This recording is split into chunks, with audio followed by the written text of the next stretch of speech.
안보는 보수, 그리고 경제에서는 중도에 가까운 보수의 길을 가겠다는 유승민 새누리당 원내대표가 오늘 국회 교섭단체 대표 연설을 했습니다. 새로운 보수 정당의 길을 찾겠다, 그리고 기득권 세력이 아니라 약자의 편에 서겠다라는 말을 했습니다. 국회 취재하는 김웅래 기자 연결돼 있습니다. 김 기자 나오십시오. 네, 국회에 나와 있습니다. 네, 연설 내용 자세히 좀 전해 주시죠. 네, 연설 내용은 크게 경제와 안보 이렇게 두 분야로 나뉘었습니다. 우선 경제 분야에서는 성장과 복지의 균형 발전을 강조했습니다. 기존 보수 정당의 틀에서 벗어나 서민과 소외계층의 편에 서겠다는 건데요. 유 원내대표의 말을 직접 들어보겠습니다.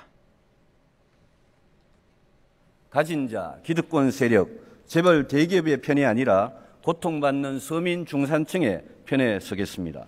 이분들의 고통을 함께 느끼고 그분들의 행복을 위해 당이 존재하겠습니다. 증세와 복지 논란에 대한 분명한 입장도 밝혔습니다. 증세 없는 복지는 허구라는 점을 강조하고 그런 면에서 새누리당이 지난 대선 때 내놓은 공약 가계부는 지킬 수 없게 됐다고 사과했습니다.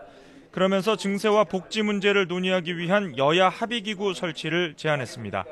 유 원내대표는 이어 저성장 기조를 벗어나기 위해서는 사회 개혁을 통한 성장 잠재력 강화가 우선되어야 한다며 야당의 공무원연금 개혁 협조를 촉구했습니다. 안보 분야에서는 정통적인 보수를 지향했습니다. 특히 북핵 억제력을 키우기 위해 미국의 미사일 방어 체계인 사드를 배치해야 한다고 강조했습니다.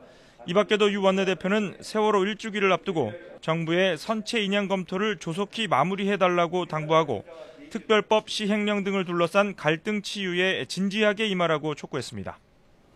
네, 재보궐선거 이제 3주 남았는데요. 오늘 여야 대표들은 어떻게 움직이고 있습니까? 네, 여야 대표가 나란히 이번 재보선의 최대 격전지로 떠오른 서울 관악을로 향했습니다. 최근 여론조사에서 우세를 보인 새누리당은 표밭을 다지기 위해 새정치연합은 야권표 분산을 막기 위해 관악 선거 지원에 총력을 다한다는 방침입니다. 우선 새누리당 김무성 대표는 잠시 뒤 오신환 예비후보의 선거사무소 개소식에 참석한 데 이어 인근 재래시장을 방문해 지지를 호소할 계획입니다.